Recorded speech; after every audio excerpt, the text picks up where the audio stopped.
Good morning students.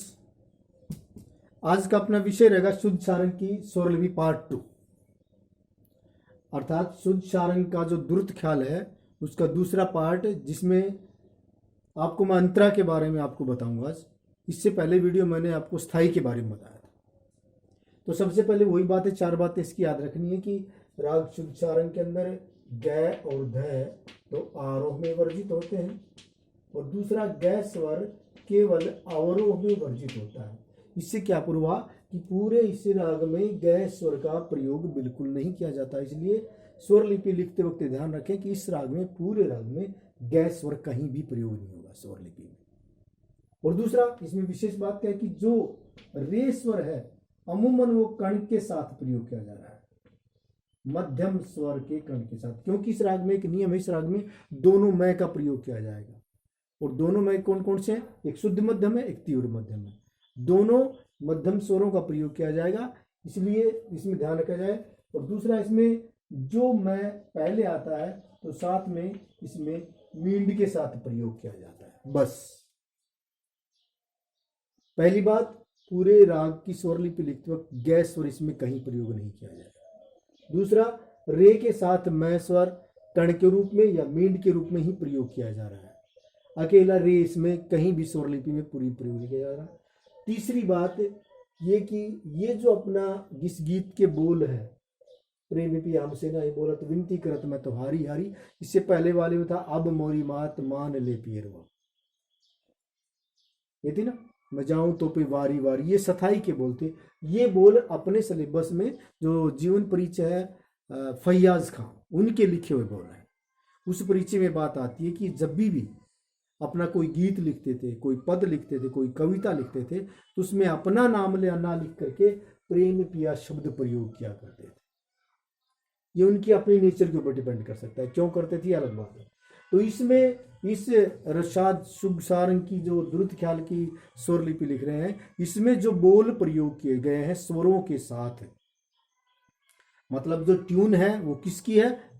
शुद्ध सारंग की, और जो बोल हैं वो किसके हैं? फैयाज खां के द्वारा लिखे हुए हैं। शुद्ध सारंग शुद्ध राग नहीं है, नाम नाम का शुद्ध है। शुद्ध राग +2 के सिलेबस में सिर्फ एक राग है, और वो है कौन सा? राग भैरव। इसलिए इसमें थोड़ा सा इसका अच्छे से ध्यान रखा जाए कि ये जो राग है शुद्ध सारंग, इसका अच्छे से ध्यान रखा जाए कि भाई शुद्ध सारंग नाम नाम का शुद्ध है, एक्चुअल में शुद्ध राग नहीं है। तो इसमें मैं ये चेक कर रहा हूँ कि वीडियो सारे बोर्ड इसमें आ रहे हैं। तो पहला इसमें जो पीछे हमने स्थाई लिखा था, स्थाई में क्या विशेषता थी? स्थाई 12वीं मात्रा से शुरू हो रहा था, 12वीं से ले जाकर के स्थाई को हमने 11वीं मात्रा पे समाप्त किया था। अब इसमें क्या कर रहा है? इसमें 9वीं मात्रा से शुरू, अर्थात ये जो खाली होती है इसको खाली जैसा है, दूसरी ताली, और ये सम होता है, और ये तीसरी ताली। ये शुद्ध सारंग का जो अंतरा है, प्रेम पिया हमसे नहीं बोली, इसको खाली 9वीं मात्रा से आरंभ किया गया है, और समाप्त कहाँ करना पड़ेगा? समाप्त करना पड़ेगा 11वीं मात्रा पे आखिर। इसके बोल बड़े सिंपल है। इस पूरी भाग में पै पै पै सा सा सा, ये 2 ही बोल आएंगे। पूरे भाग में क्या आएगा? पंचम पै। साथ में ये ध्यान रखा जाए कि एक मात्रा के नीचे एक या 2 स्वर होंगे, 2 स्वर होंगे तो 2, जैसे 2 स्वर आगे किसी एक मात्रा के नीचे, तो ये अर्धचंद्र सिंह दोनों को कवर करना पड़ेगा पूरे भाग में। पै पै पै, और इसमें सा भी लिख सकते हो आप इसको, और सा भी लिख सकते हो आप, इसकी छूट है, कोई इसकी पाबंदी नहीं है। ये तार शब्द तक के सा है। इसके नीचे क्या लाइन आएगी? ये प्रेम पिया, प रे होगा, यहाँ से अवग रहेगा, चाहे तो आप इसको डैश भी लगा सकते हैं। में आएगा पी या आ की मात्रा अवग्रह, यह आएगा है मैं, प्रेम पिया हमसे। हम यहाँ तक आ गया। अब इससे आगे वाली लाइन मी से स्टार्ट होगी। इसमें जो इसकी लाइन है वो किससे स्टार्ट होगी? मी से स्टार्ट हो जाएगी। और ये पूरा इसमें बार बार इस राग में नी स्वर को बहुत अधिक प्रयोग किया गया है। कौन सा नी? इसमें दोनों नी प्रयोग है। ज्यादातर इसमें लिया गया है मंद्र शब्द का नी ज्यादा प्रयोग किया गया है, इसलिए अब इसमें, लेकिन यहाँ पे हम तार सप्तक पे चले गए, इसलिए ये मध्य सप्तक का नहीं होगा। नी सा, दूसरी मात्रा पे सा है, वो भी तार सप्तक का। नीशा अब प्रयोग किया जाएगा ये कर्ण, मैं रे तीसरी मात्रा पे, तो दिखाई ना देती इसलिए मैं दूर से बता रहा हूं। माँ रे ये प्रयोग है, अब मींड प्रयोग होगी चौथी मात्रा से लेकर यहां तक, मारे और ऊपर ये मींड हो गया। इस बात का ध्यान रखें। इसके साथ ही ये जो मारे कर्ण प्रयोग किया गया, इसके साथ ही मींड का प्रयोग किया गया है। और फिर इसके बाद में क्या हो जाएगा, इसमें रे आ गया, फिर इस छठी मात्रा पे सा, और सातवीं मात्रा पे दो स्वर आ रहे हैं नी और ध, दोनों को एक कर दिया जाएगा और लास्ट में पै। पै पे ये लाइन समाप्त होगी।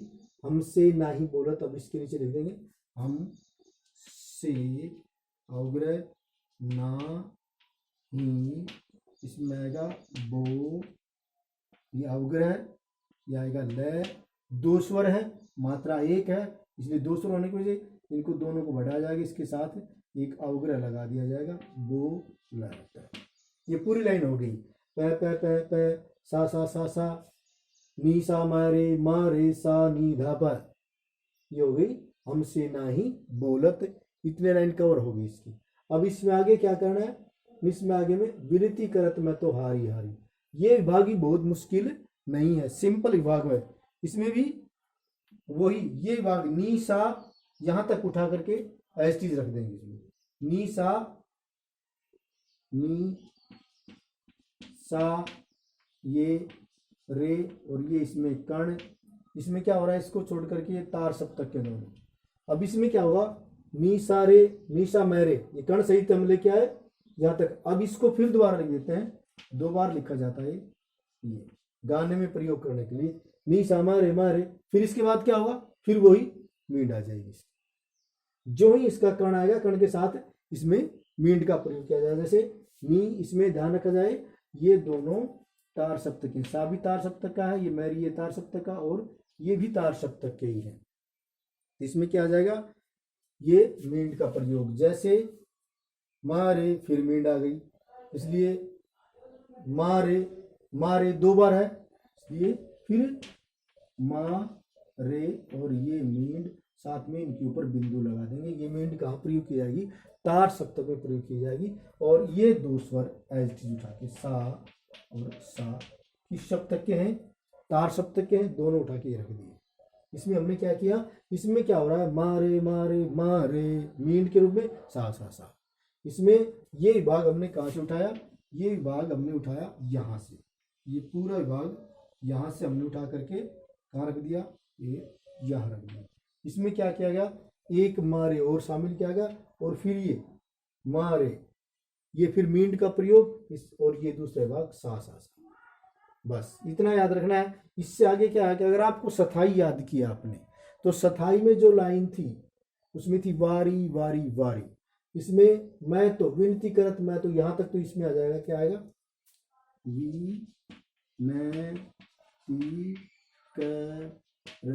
विनती करत मैं तो, ये देखिए कहां तक आ गया, ये पूरा दोहा विनती करत मैं तो यहां तक कवर हो गया। अब बात बची हारी हारी हारी। अगर आपको याद है सथाई का वारी वारी वारी, अगर आपने पहले, क्योंकि पहले स्थाई याद करना पड़ेगा बाद में अंतरा याद करना पड़ेगा, तो स्थाई याद हो जाएगा, तो इसका अंतरा की जो राखी लाइन है, जो उसमें वारी वारी वाले स्वर प्रयोग किए जाते हैं, वही हारी हारी वाले स्वर प्रयोग किए जाएंगे। तो वारी वारी वाले स्वर उसमें क्या कहते हैं, नी नी ध पे, नी नी ध पे, नीनी ध पे, नीनी ध पे। फिर इसमें क्या आएगा, दो बार पै पै पै, फिर पै पै, फिर तीव्र मध्यम, और फिर पै, और फिर ये मींड आ जाती है। बस मींड कहाँ, क्योंकि 11वीं मात्रा में समाप्त करना है। अब अंतरा तक कहती, जो इस मंत्र में जो लाइनें थी वो हमने 9वीं मात्रा शुरू की, ये इसमें पहले 8वीं स्टार्ट कर दी, ये फिर 9वीं से शुरू की, इसको 11वीं स्टार्ट करेंगे, समाप्त करेंगे, मैं और रे, ये लाइनें आएंगी। यही सथाई में थी, नीनी ध पे पे पे मैं पे म रे, और इसके नीचे लाइन क्या आएंगी, हारी हारी हारी, इसमें यहाँ हा लिखिए, हा लिख दिया, ये दोनों अवग्रह हारी पूरा कवर। फिर इसमें लिखिए हारी, ये दोनों अवग्रह फिर हारी, यहाँ पे क्या लास्ट में हा लिखिए अवग्रह और ये हारी, ये पूरी। इसमें तीनों क्या होता है, उसमें तीनों में क्या शब्द था, वारी वारी वारी और ये वारी, ये तीनों शब्द थे वारी वारी। उसमें लाइन थी, अब मोरी बात मान ले बिहारवा, मैं जाऊं तो पे वारी वारी वारी, 3 बार वारी बोल रहा। तो जो स्वर प्रयोग किए गए थे उसमें वारी वारी में वो थे नी ध पे मैं पे मैं रे, नी ध पे नी ध पे मैं पे मैं रे, ये मींड के साथ प्रयोग किए गए थे। तो वही स्वर उतना ही जो स्थाई में प्रयोग किए गए थे वो के वो स्वर उठा के रखने पड़ेंगे और उनको एस टी लिखा जाता है। उसमें यहाँ पे वा था, वारी था, तो इसमें अवग्रह अवग्रह वारी, फिर इसमें यहाँ वा था, वा अवग्रह अवग्रह री, फिर वा फिर अवग्रह फिर री, ऐसा ही स्थाई में था, ऐसा ही इसके अंतरा में यहाँ पे ये स्वर लिपि आपकी संपूर्ण हो गई, पूरी हो गई राग शुद्ध सारंग की स्वर लिपि। तो प्रत्येक वीडियो के द्वारा मैंने आपको चारों स्वर लिपियां करवा दी, इनको बार बार सुन लें, देख लें, और साथ में देखने के बाद जो आपकी नोटबुक बनी उसमें इसको याद करें, और फिर याद करने के बाद खुद लिख करके देखें, तब ही कोई चीज़ तैयार होती है। यहाँ तक कि हम भी ऐसा ही करते हैं, इसको अच्छे से तैयार करते हैं, फिर याद करते हैं, फिर लिखते हैं, बार बार लिखते रहते, तैयार करते रहते हैं, तब जाके चीज़ तैयार होती है। और इनको बार बार रिपीट करना बहुत आवश्यक है। जैसा कि मैंने पहले वीडियो में कहा था कि हमारी विद्या, घोड़ा, पान और रोटी ये अगर नहीं फेरी जाएंगी तो खराब हो जाएंगी। इनको बार बार इनका रिवीजन करना अति आवश्यक है। रिवीजन से ही आगे बढ़ा जाता है, रिवीजन ही होता रहता है, इसलिए रिवीजन करते रहिए, रिवीजन करेंगे तभी आगे बढ़ेंगे। तो इस राग में क्या क्या ध्यान रखनी है, शुद्ध सारंग राग की स्वर लिपि, द्रुत ख्याल, 16 मात्राओं, 16 मात्राओं के लिए लिखना पड़ेगा, 3 ताल, 3 ताल, क्योंकि 16 मात्राएं तिलवाड़ा ताल में भी होती हैं। फिर 3 ताल का प्रयोग क्यों क्यों किया गया है, जो कि 3 ताल तिलवाड़ा ताल सिर्फ विलंबित लय में प्रयोग की जाती है। अगर ये विलंबित में गाया जाता तो इसमें ऐसा समझ लीजिए कि ये प्रे इतना लंबा चलता है जाकर के यहाँ पर के ये प्रेम शब्द के लिए इतने अवग्रह प्रयोग करने पड़ते, तब क्या बन जाता, विलंबित लय बन जाती, और ये क्या बन जाता, विलंबित ख्याल बन जाता। विलंबित ख्याल में अब देख लीजिए कितने अवग्रह प्रयोग करने पड़ेंगे इसमें।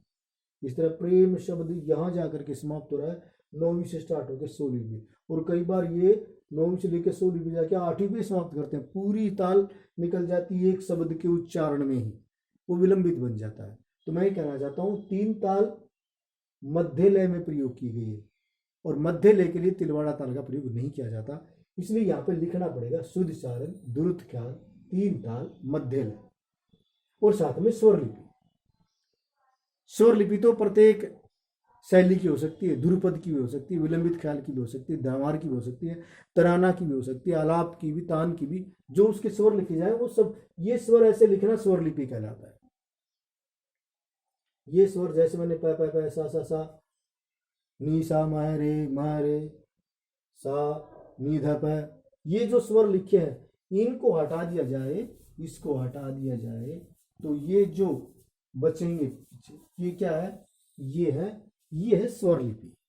अब इसके नीचे किसी भी अच्छे गाने की लाइनें, ईश्वर की वंदना हो, भक्ति रस हो, श्रृंगार रस हो, वीर रस हो, किसी के भी शब्द सेट किए जा सकते हैं, लेकिन हो ऐसे दोहे की तरह, उनके काफी है, उनकी मिलान अच्छी मिली हुई होनी चाहिए।